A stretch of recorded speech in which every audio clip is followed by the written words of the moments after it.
I want to start with something nobody says out loud about summer. It's not that it's hard, it's that it's supposed to be easy and somehow it isn't. And that gap between what summer is supposed to feel like and what it actually feels like by the second week of July is where a lot of moms quietly lose themselves. But first, let me introduce you to something called summer regression. You may not have heard this term before, so let me define it because once you see it, you cannot unsee it. Summer regression is what happens when a child or a whole family loses the developmental and rhythmic gains they made during the year, simply because summer had no intentional structure to hold them. It is not dramatic. It does not announce itself. It looks like one skipped routine becoming two becoming a week becoming the whole of July, and then August arrives, and the kids are dysregulated. The screens have taken over, and boredom complaints are relentless. And you feel this quiet guilt you can't quite name. Because nothing catastrophic happened. You just drifted. Hey, summer regression is real. And it doesn't only affect academic skills. It affects emotional regulation, independence, attention span, and the daily rhythms your children rely on more than they can articulate. And here is what makes this particularly worth paying attention to. For most of human history, there was no such thing as an unstructured summer. Anthropologically speaking, children were never removed from the rhythms of daily life for 3 whole months and left without a role, a purpose, or a predictable pattern of days. They worked alongside adults. They had seasonal rhythms that were consistent and meaningful. This concept of summer as a long, open-ended break from structure is extraordinarily recent. And our children's nervous systems have not caught up with that. Research supports it. Studies on summer learning loss, most extensively documented by sociologist Carl Alexander and his colleagues at Johns Hopkins University, in their decades-long Baltimore study, found that summer is the single greatest driver of the achievement gap, not because of what happens during the school year, but because of what stops happening when it ends. This is not only about academics. It's about the loss of rhythm itself, the predictable, repeating patterns that a child's developing brain uses as scaffolding for emotional regulation, attention, and self-direction. So here's what I want you to hear clearly. It doesn't happen because you stopped caring. It happens because summer has a very specific way of dismantling what was working slowly, socially, and almost invisibly. So how does it happen? Even to moms who are paying attention. It happens through drift. And drift has a very specific mechanism. It starts innocuously. Everyone's at the pool. Your neighbor texts, "Hey, come join us. It's gorgeous out." And you go. Of course you go. It's a nice day. That's summer. But then it happens again and again. And somewhere in the second week of June, whatever rhythm your mornings had has quietly been replaced by whatever the day brings. And it felt like a choice each time. But it wasn't really a choice. It was a drift. The path of least resistance dressed up as flexibility. And I want to be very clear. Flexibility is not the enemy. Drift is. Flexibility is intentional. It's saying, today we're going to the pool, and we are choosing that consciously. Drift is when the summer just decides for you, when your days are shaped by whoever texted last. and the general gravitational pull of doing nothing, because doing nothing is what summer is supposed to look like, right? That is the trap nobody talks about. Not chaos, not overwhelm, just this slow erosion of something that was working. So here is the reframe. Most moms plan for summer. What they don't plan is the summer itself.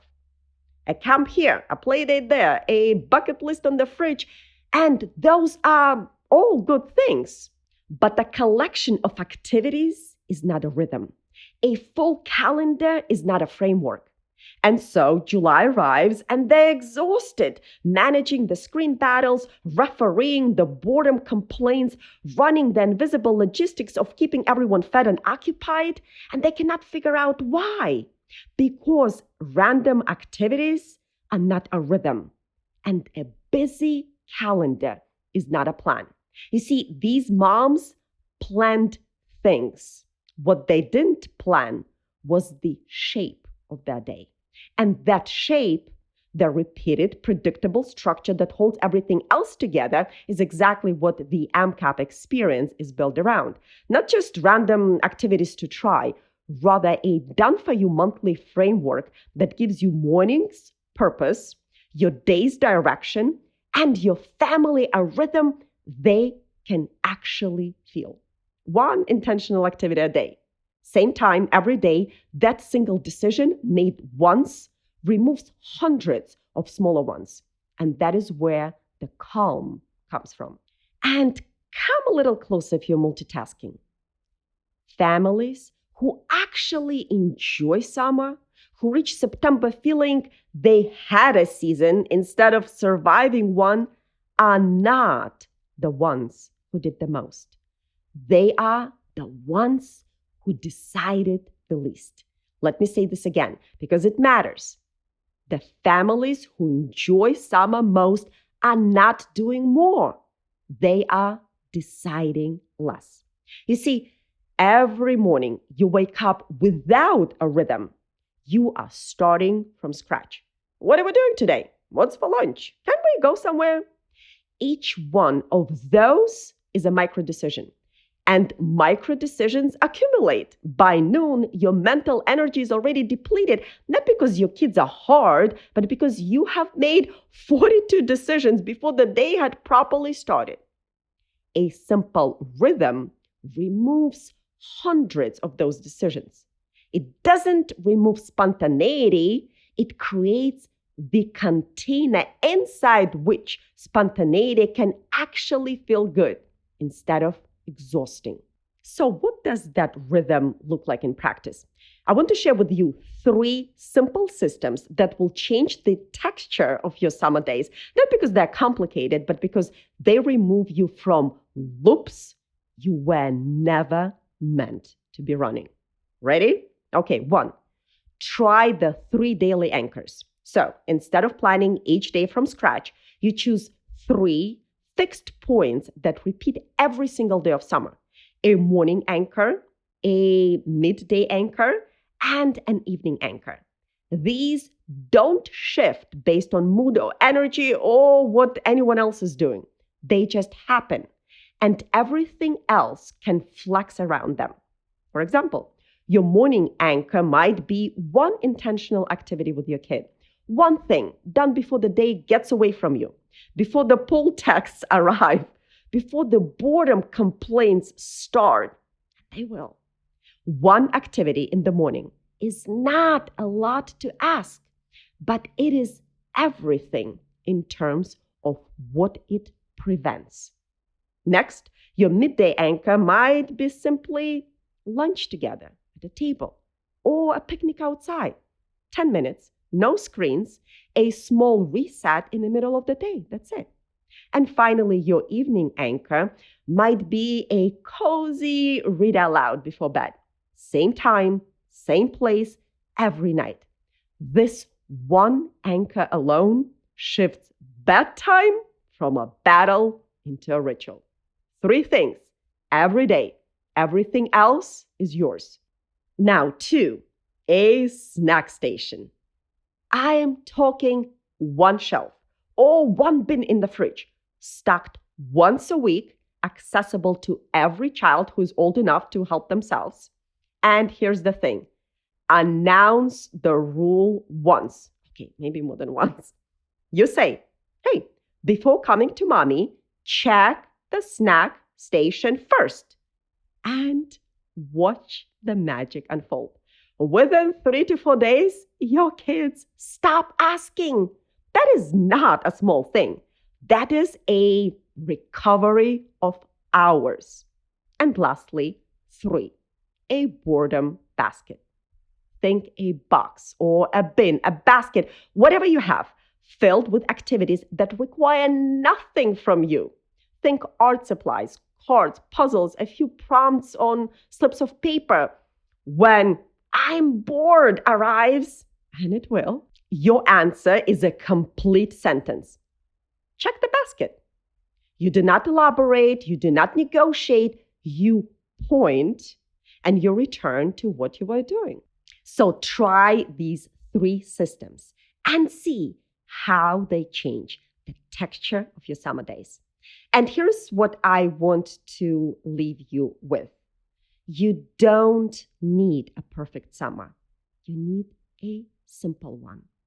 One with enough shape that the days don't evaporate, enough rhythm that your kids know what to expect, enough intention that when August arrives, you feel like you were actually there, not just surviving in the background of everyone else's experience.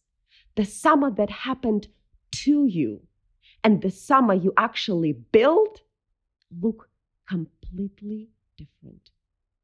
And the difference isn't effort, it's a decision. One made now before drift has anywhere to take hold.